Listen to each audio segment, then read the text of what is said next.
नमस्कार, तुमचं स्वागत आहे पुन्हा एकदा आपल्या नवीन व्हिडिओमध्ये। तर आज आहे ख्रिसमस आणि केरळमध्ये ना ख्रिसमस खूप मोठा सेलिब्रेट केला जातो। म्हणजे आपल्याकडे कसं दिवाळीला घरं वगैरे सजवले जातात, तसंच इथं 15 दिवस किंवा महिनाभर आधी ना घरं वगैरे असे सजवले जातात। खूप अशा लाईट माळा वगैरे लावल्या जातात आणि केरळमध्ये ना ख्रिसमस खरंच खूप मोठा सेलिब्रेट केला जातो।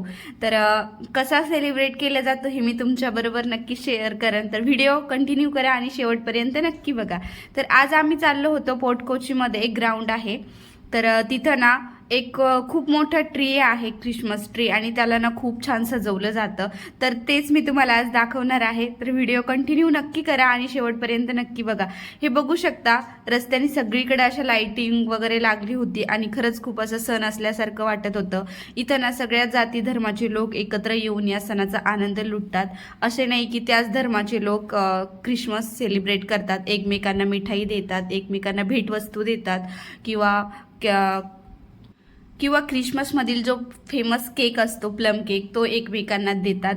तर अशा या सण सेलिब्रेट केला जातो आणि सगळे लोक ना, म्हणजे केरळमध्ये किंवा कोचीमधील जे लोक आहेत ते सगळे त्या ग्राउंडवर येतात आणि एक ख्रिसमस ट्री असतो, त्याला ना खूप छान अशी लाईटिंग लागते। तर खरंच ते पाहायला खूप छान आहे। मागच्या वर्षी पण आम्ही पाहिलं होतं आणि ह्या वर्षी म्हटलं चला आपण तुमच्याबरोबर व्हिडिओ नक्की शेअर करूया की जेणेकरून तुम्हाला पण पाहायला भेटेल। तर रस्त्याने गर्दी तर खूप होती, म्हणजे जाताना तर एवढी नव्हती पण येताना तर खूप सारी होती। तर फायनली मग आम्ही इथं पोहोचलो होतो। सगळीकडे नुसती अशी लाईटिंगच लागली होती आणि ह्या ग्राउंडवर ना खरंच खूप गर्दी होती। तर इथं पोहोचल्याच्या नंतर ना खरंच खूप छान होतं आणि खूप एक्साइटेड होते की कधी त्या ट्रीला लाईटिंग लागणार। तर इथं ना खूप सारी गर्दी झालेली होती। तर आपल्याकडे जत्रात कसे दुकानं असतात लहान मुलांच्या खेळणीचे वगैरे, तसे नाही, इथं सगळीकडे असे दुकानं लागलेले होते। तर चला, तर मी पुढे तुमच्याबरोबर शेअरच करते। आणि इथं ना एक सॅन्टा क्लॉथ होता, तर हे बघू शकता, खूप गर्दी होती।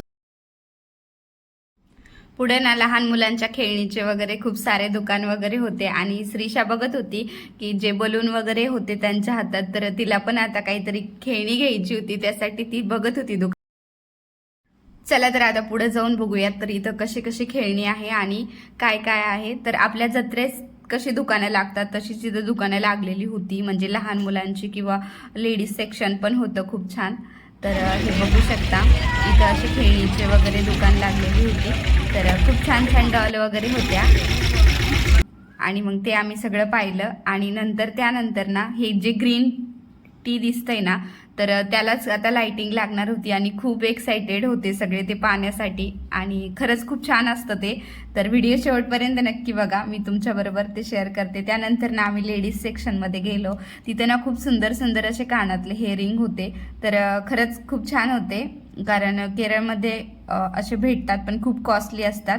तर याची क्वालिटी वाईज खरंच खूप छान होती आणि मोठेवाले पण होते जे ऑक्साईड ज्वेलरीमध्ये येतात ते। तर इथं सगळे असे मस्त कानातले वगैरे पाहिले आम्ही आणि आमच्यासोबत ज्या ताईन त्या होत्या तर त्या पण पाहत होत्या, म्हणजे आम्ही सगळेजण पाहत होतो। तर इथं मस्त अशा लेडीज सेक्शन पण खरंच खूप छान होतं। तर कारण असं पाहिलं ना खरंच खूप छान वाटतं, कारण ना गावाला गेल्याशिवाय जत्रेशिवाय असं काही पाहायला भेटत पण नाही। कारण आपल्याकडे गावातच जत्रेत जत्रा जर असली ना आपल्या गावची, तरच असं काहीतरी पाहायला भेटतं। तर आज केरळमध्ये ख्रिसमस आहे त्यामुळे असे सेल वगैरे लागले होते। तर खूप सुंदर सुंदर कानातले होते, मला तर खूप आवडले पर्सनली, पण माझ्याकडं एवढे कानातले घालणं पण होत नाही ना, त्यामुळे मग मी नाही घेतले आणि जे आहे तेच अजून घालत नाहीये। तर हे बघू शकता तुम्ही पाठीमागं प्रत्येक असं लेडीज सेक्शन वगैरे होतं, लहान मुलांचे वगैरे। तर ह्या मराठी ताई वगैरे आहेत, तर त्या साऱ्या शॉपिंग करत होत्या, बघत होत्या। तर हे बघू शकता तुम्ही ग्राउंडवर किती सारी गर्दी झाली होती, खूप म्हणजे खूप गर्दी झाली होती। आणि जी ट्री आहे ना, सगळे लोक असे त्याच्याकडेच जात होते की फोटोसाठी किंवा व्हिडिओसाठी, पण खूप सारी गर्दी होती ना, असे म्हणजे काही ना कंटाळून असे बसले पण होते, कारण थोडासा टायमिंग होता त्या ट्रीला लाईट लागायला। तर बघू शकता खूप सारी गर्दी आहे आणि इथं असे खाऊचे वगैरे दुकानं पण होते।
सगळी लाईट बंद झालेली होती आणि त्या ट्रीमध्ये ना लाईट लागणार होती. तर खरंच खूप सारे एक्सायटेड होते की कधी या ट्रीमध्ये लाईट लागन, आणि सगळे असे मोबाईलचे टॉर्च किंवा मोबाईल पकडून व्हिडिओ काढण्यासाठी तयार होते.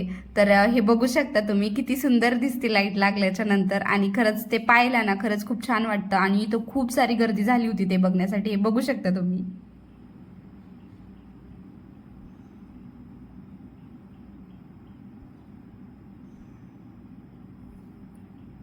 हे बघू शकता किती सुंदर दिसतंय. मी आता इथं साऊंड कमी केलाय, म्हणजे मी व्हॉइस ओव्हर करून बोलते. तर खरंच म्हणजे प्रत्यक्षात ते पाहायला एवढं भारी वाटत होतं ना.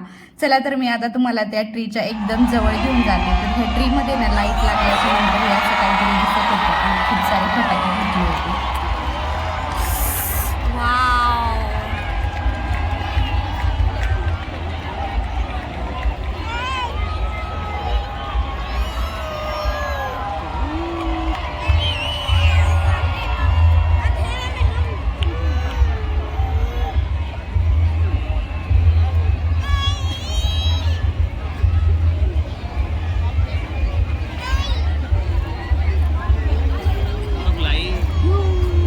खरंच व्हिडिओ घेण्यासारखा होता.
तर केरळमध्ये ना असं ख्रिसमस सेलिब्रेट केलं जातं. आता चला मी तुम्हाला ट्रीच्या अगदी जवळ जाऊन दाखवते की कसं दिसतंय, आणि म्हणजे किती छान लाइटिंग असते आणि ते किती सुंदर दिसतं. एकदम एवढं मोठं झाड असं सॅन्टाक्लॉज सारखं दिसतं ना, खरंच खूप छान वाटतं.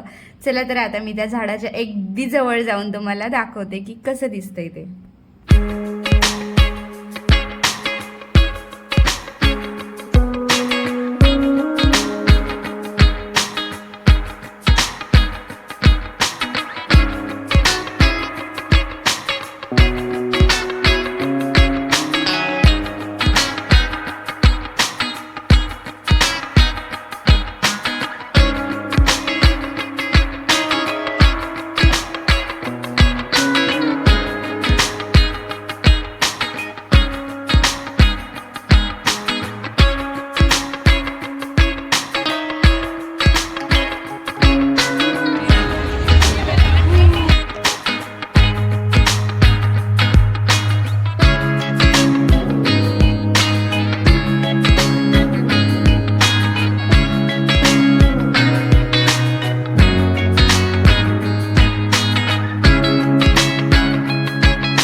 होता आणि खरंच या झाडाखाली आल्याच्या नंतर ना खरंच खूप छान वाटत होतं की याला किती छान अशी लाइटिंग वगैरे केलेली होती. आणि हे बघू शकता तुम्ही, त्याला असं म्हणजे खूप मोठं ट्री आहे हे, आणि हे पाण्यासाठी ना खूप सारी गर्दी झाली होती. तर तुम्हाला हा व्हिडिओ कसा वाटला हे नक्की कमेंट करून सांगा. आणि चॅनलवर जर नवे असले तर प्लीज चॅनलला लाईक्स आणि सबस्क्राईब करा. तर इथे एक जाताना सॅन्टाक्लॉज पण होता, तो पण पाहिला आणि स्वीटूचे पण त्याच्यासोबत थोडेसे फोटो काढले. तर असा होता आजचा आमचा दिवस. व्हिडिओला प्लीज लाईक आणि सबस्क्राईब करा.